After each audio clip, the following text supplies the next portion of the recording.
नीलम जी, जिस तरीके से कफ सिरप को लेकर जिस तरीके से मामला बहुत तेजी से बढ़ा और लगातार देखा जाए तो 14 बच्चों की मौत हो चुकी है।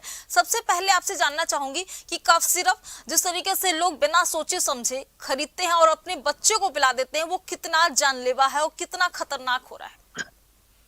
इस पे 3 मुद्दे बताना है। नंबर 1, कभी भी गवर्नमेंट को कोई भी कफ सिरप्स ओवर द काउंटर नहीं बेचने की इजाजत देनी चाहिए। ऐसे फार्मासिस्ट भी जो इस तरीके से ओटीसी देते हैं, they should also be taken into you know they have to be answerable कि कैसे बेचते हैं। माँ बाप ये सब, आपको कोई भी ओटीसी ड्रग नहीं लेनी चाहिए।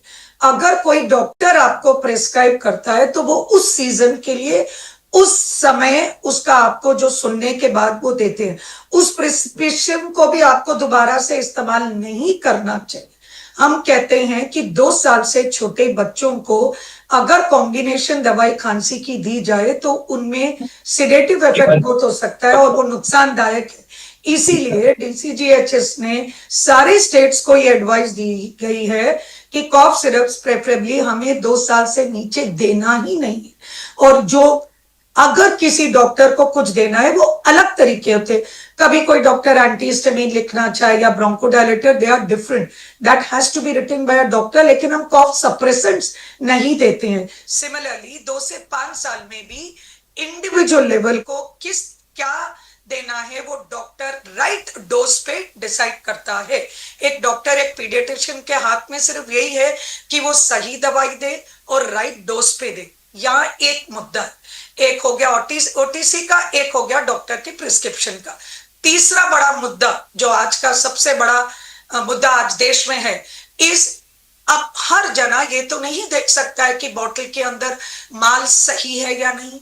ये किसकी जिम्मेदारी है? क्या ये डॉक्टर की जिम्मेदारी है या उस माँ बाप की जिम्मेदारी है जो बच्चे को पिला रहे हैं? ये उनकी नहीं है, ये उनकी है जो ड्रग मैन्युफैक्चरर है। उस जगह पे ड्रग मैन्युफैक्चरर पे आपको एक normally also there is a process in which आप उसको आप एश्योर करते हैं कि उसकी क्वालिटी असेसमेंट, कहते हैं क्वालिटी असेसमेंट सही गई।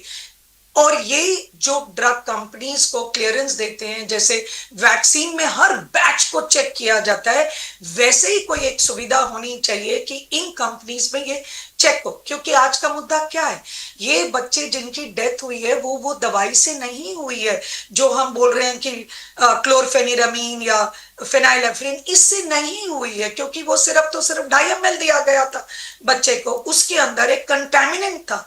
उस कंटेमिनेंट का नाम है डाई इथिलीन ग्लाइकोल, जिसे हम डीईजी शॉर्ट फॉर्म में कहते हैं। ये डाई इथिलीन ग्लाइकोल जब शरीर में जाता है तो वो मेटाबोलाइज होके एक कंपाउंड बन जाता है जो किडनी की फेलियर करता है। वो ट्यूब्यूल्स को, किडनी को अटैक करके किडनी फेलियर करता है। और ये बच्चों की सारी डेथ किडनी फेलियर से हुई है। तो ये क्लियर कट केस है कि ये डाई इथिलीन ग्लाइकोल से हुई है। और मैडम डॉक्टर नीलम, आप जो ये बोल रहे हैं इसमें सत्य क्या है? इसमें सत्य ये है कि 2 बैचेस, पहले कल तमिलनाडु में एक बैच में यही कंपनी का बैच, कोल्ड्रिफ्ट के बैच पे 44% के करीब निकला था, विच इज ऑब्नॉक्शियसली हाई। सिमिलरली कल अब एक भोपाल में, आज की जो लेटेस्ट न्यूज है, 46.28 एक सैंपल में भोपाल में आया। जो मध्य प्रदेश में क्लीन चिट दी गई थी वो ये कंपनी कोई नहीं थी, वो तो दूसरी नेस्ट्रोडीएस कंपनी को क्लीन चिट दी गई थी।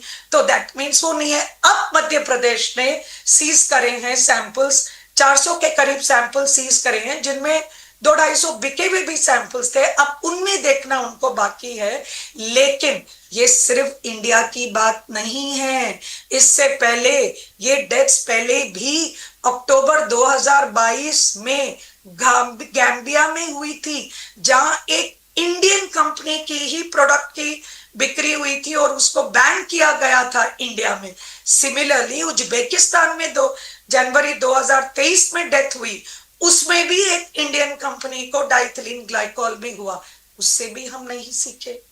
और आज यही चीज जो 66 गैम्बिया में हुई है, डब्ल्यूएचओ ने भी उसमें डाइथिलीन ग्लाइकोल से बोला है।